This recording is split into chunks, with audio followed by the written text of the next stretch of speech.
జగన్ జనం కోసం ఆయనో కలగన్నారు. అలాంటి ఇలాంటి కల కాదు, అది ప్రతి మధ్యతరగతి కుటుంబం కష్టం తీర్చి సంపద సృష్టించి రాష్ట్రాన్ని ఆర్థికంగా పటిష్టం చేయాలన్న కల. కష్టాలెన్ని వచ్చినా ఆ కలను ఎక్కడా మధ్యలో ఆపలేదు. కరోనా 2 ఏళ్లు మింగేసిన 3 ఏళ్ల సమయంలోనే ఆ కలను సాకారం చేసుకునేందుకు పరుగులు పెట్టించారు. ప్రతి ఆంధ్రుడికి ధైర్యంగా, గర్వంగా ఉండేలా ఆ కలను నిలబెట్టారు.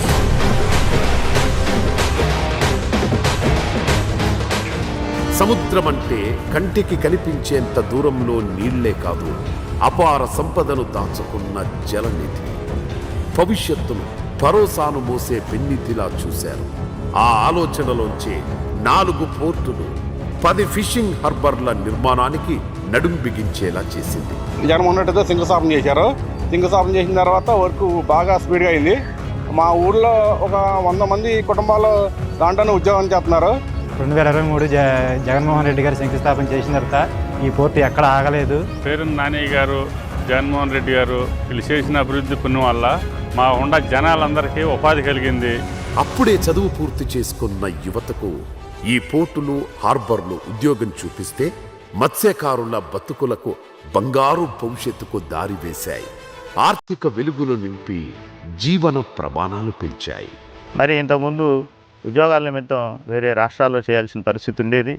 కానీ ఈ రోజున నా బాబు నా ఇంటి దగ్గర నుంచే వర్క్ చేస్తున్నారంటే అది చాలా సంతోషకరమైన విషయం. ప్రజెంట్ ఈ రోజు కూడా పోర్టు పనులు జరుగుతున్నాయంటే ఆ రోజున జగన్మోహన్ రెడ్డి గారు ఇచ్చిన నిధుల వల్లనే కానీ వాటి పోర్టు పనులు జరుగుతున్నాయి.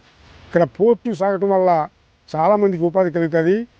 ఎగుమతులు దిగుమతులు జరగటం వల్ల లారీలకు కానీ మరి కూలీలకు కానీ అనేక రకాలుగా పనులు జరుగుతాయి.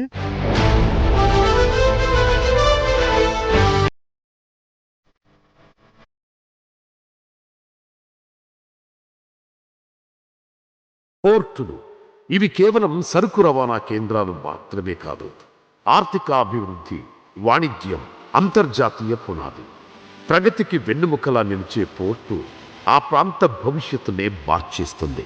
సింగపూర్ నుంచి ఆమ్స్టర్డామ్ వరకు దేశాలు, ప్రదేశాలకు ప్రపంచ పటంపై ప్రత్యేక గుర్తింపు వచ్చిందంటే అది పోర్టుల కారణంగానే.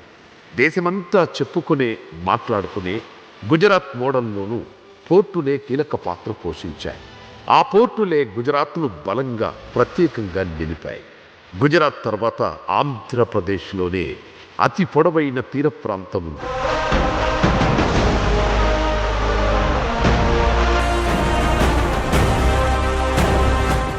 ఏపీలో తీర ప్రాంతం పొడవు దాదాపు 975 కిలోమీటర్లు.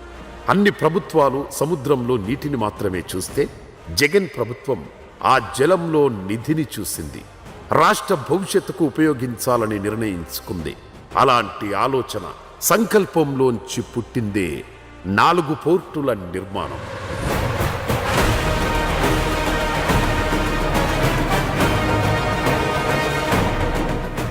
కూటమి ప్రభుత్వం ఏదైనా వాగొచ్చు, జగన్ చేసిన మంచి ఆ పోర్టుల రూపంలో కనిపిస్తూనే ఉంటుంది. చరిత్ర ఎప్పుడూ గుర్తు చేస్తూనే ఉంటుంది. జగన్మోహన్ రెడ్డి గారు హయాంలో అయ్యింది. ఆయన వల్లే మా పిల్లలు బతుకుతారో, ఉద్యోగాలు చేసుకున్నాని అనుకున్నాము. మా పనిచేసే కుర్రాళ్ళని తీసేసి వాళ్ళ ప్రభుత్వం కుర్రాళ్ళని ఇప్పుడు జరిగే ప్రభుత్వం వాళ్ళు తీసుకుని ఆ పోర్టులో పని చేపిస్తున్నారు. ఇతర ఊళ్ళ నుంచి వచ్చి ఇక్కడ ఉద్యోగాలు చేస్తున్నారు. ఇక్కడ ఊళ్ళో ఉన్న వాళ్ళకి తక్కువ.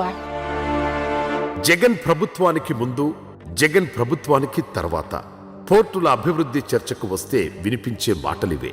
2019లో జగన్ అధికారంలోకి వచ్చాక పోర్టుల మీద ప్రత్యేక శ్రద్ధ చూపించారు. ఆయన ప్రారంభించిన 4 పోర్టులు ఏపీ భవిష్యత్తును మార్చబోతున్నాయి. అపార సంపద ఇవ్వడమే కాదు, మత్స్యకారుల ఆర్థిక స్తోమతను పెంచడంతో పాటు ఎన్నో పరిశ్రమల స్థాపనకు బలంగా నిలుస్తున్నాయి. భవిష్యత్తును ముందే ఊహించడం, అభివృద్ధి దిశగా అడుగులు వేయడం వైఎస్ రక్తంలోనే ఉంది.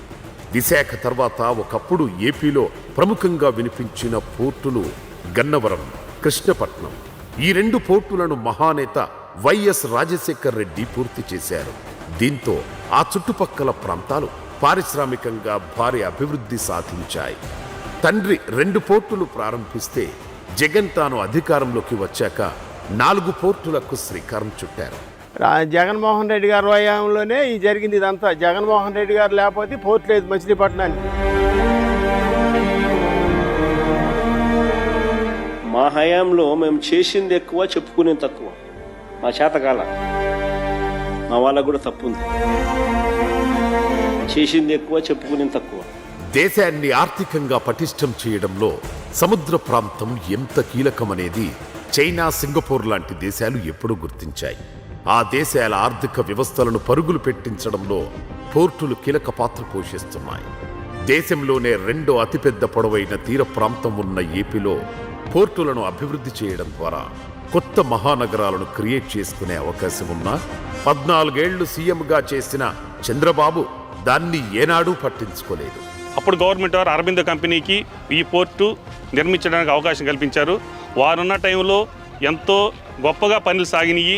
వాళ్ళు చాలా కష్టపడి మాకు అవకాశాలు కల్పించారు. వైసీపీ ప్రభుత్వంలో జగనన్న మీద నమ్మకంతో మా స్థలాలు, మా ఫ్లాట్లు, మా రొయ్యల చెరువుల స్థలాలు, ఇళ్ల స్థలాలు అన్నీ ఇచ్చాము. ఈ రోజున ప్రభుత్వం మారినాకి పట్టించుకోవటం లేదు మమ్మల్ని. బిర్యానీని ప్రపంచానికి పరిచయం చేశానని, బ్రహ్మాండం బద్దలు కొట్టాడని డబ్బా కొట్టుకోవడం తప్ప పోర్టులపై ఆలోచన చేసిందే లేదు అనడంలో ఎలాంటి అనుమానం లేదు. ఈ 5 సంవత్సరాల్లో 70% దాకా పూర్తయింది. టీడీపీ గవర్నమెంట్ వచ్చిన తర్వాత పోర్టు అనేది చాలా నత్తనడక సాగుతుంది. 1 కాదు 2 కాదు, 100 అబద్ధాలు చెప్పుకుంటూ పోతే బోలన్నీ. ఇవన్నీ అబద్ధాలు ఆడటం వల్ల జగన్ని ఎయ్యో చేశారు, కానీ ప్రజల యొక్క మనస్సుల నుంచి జగన్ని దూరం చేయలేకపోయారు.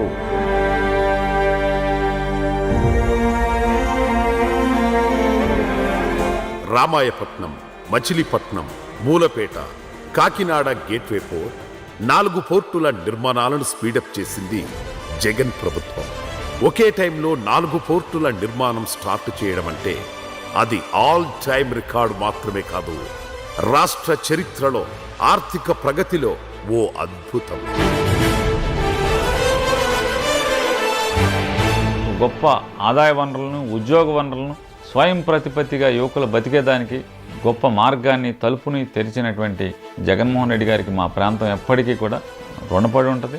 3,736 కోట్లతో రామాయపట్నం, 5,156 కోట్లతో మచిలీపట్నం, 4,361 కోట్లతో మూలపేట పోర్టులను రాష్ట్ర ప్రభుత్వం నిర్మించగా, కాకినాడ సెజ్లో గేట్వే పోర్టును 2,123 కోట్ల రూపాయలతో అభివృద్ధి చేస్తున్నారు. జగన్ హయాంలో పోర్టు పనులు ఎంతవరకు జరిగాయో ఇప్పుడు అక్కడే ఆగిపోయాయి. పోర్టులను పక్కన పెట్టిన చంద్రబాబు సర్కార్ ఆ వైపు కనీసం చూడడం లేదు కూడా. కరోనా కారణంగా పాలనకు దక్కిన సమయం 3 ఏళ్లు మాత్రమే. ఎన్ని కష్టాలు వచ్చినా, ఎన్ని ఆటంకాలు ఎదురైనా పోర్టు నిర్మాణం ఆగకూడదనే పట్టుదలతో 4 పోర్టుల్లోనూ దాదాపు 80% పనులు పూర్తయ్యాయి. మిగిలిన 20% పూర్తి చేస్తే రాష్ట్ర భవిష్యత్ చిత్రమే మారిపోతుంది. అయితే ఎక్కడ జగన్కు, వైసీపీకి మంచి పేరు వస్తుందోనని ఆ పనులను ఇప్పటికీ కూటమి ప్రభుత్వం పట్టించుకున్నట్లు కనిపించడం లేదు. ఈ పోర్టు పనులు, ఇండస్ట్రియల్ సెక్టారు అండ్ ఇంకా ఏదన్నా కంపెనీలు వస్తే వాటిని అభివృద్ధి చేసి ఎంత త్వరగా వీలైతే అంత త్వరగా ఉద్యోగాలు కూడా వచ్చేటట్టు చూడాలని కోరుకుంటున్నాం. 4 పోర్టుల నిర్మాణాన్ని జగన్ ప్రభుత్వం మొదలు పెట్టడానికి ముందు విశాఖ, గంగవరం, కాకినాడ యాంకరేజ్, కాకినాడ రవ్వ క్యాప్టివ్ పోర్ట్, కృష్ణపట్నం పోర్టులు ఉన్నాయి. సముద్ర తీరంలో లంగర్ వేయాల్సింది షిప్పులకు మాత్రమే కాదు, అభివృద్ధికి, జనాల బంగారు భవిష్యత్తుకు కూడా అని బలంగా నమ్మాడు జగన్. 2025 నాటికి రాష్ట్రంలో పోర్టుల సంఖ్యను 10కి పెంచాలని కష్టపడ్డారు. జగన్ ఆలోచనలతో మంచి ఫలితాలు రావడం మొదలయ్యాయి కూడా. పోర్టుల నిర్మాణంలోనూ జగన్ ప్రభుత్వం అద్భుతమైన విధానాలు అమలు చేసింది. ప్రభుత్వమే పోర్టులు నిర్మించి ఆ తర్వాత ప్రైవేట్ సంస్థలకు కొంత సమయానికి లీజులివ్వడం ద్వారా ఆదాయాన్ని అందుకోవడంతో పాటు ఆ పోర్టులను ప్రభుత్వానికి ఓ ఆస్తిగా మార్చాలని జగన్ ఆలోచించారు. క్లియర్గా చెప్పాలంటే పోర్టు ఏరియాలో 1 ఎకరా భూమిని డైరెక్ట్గా ప్రైవేట్ సంస్థకు అప్పగిస్తే వచ్చే ఆదాయంతో కంపేర్ చేస్తే అదే ఎకరా స్థలంలో ప్రభుత్వమే నిర్మాణాలు చేసి అభివృద్ధి చేసిన తర్వాత లీజుకిస్తే 10 రెట్ల ఆదాయం వస్తుంది. ఇంకా ఈజీగా చెప్పాలంటే ఫర్ ఎగ్జాంపుల్ డైరెక్ట్గా ఎకరా ల్యాండ్ ఇచ్చినప్పుడు ₹1,00,000 ఆదాయం వస్తే అదే ప్రభుత్వం డెవలప్ చేసి లీజుకిస్తే 10 లక్షల వరకు ఆదాయం వస్తుంది. ఇలా ఇన్కంతో పాటు ఆ ఆస్తి కూడా ప్రభుత్వం చేతుల్లోనే ఉంటుంది, అంటే జనం చేతుల్లోనే ఉంటుంది.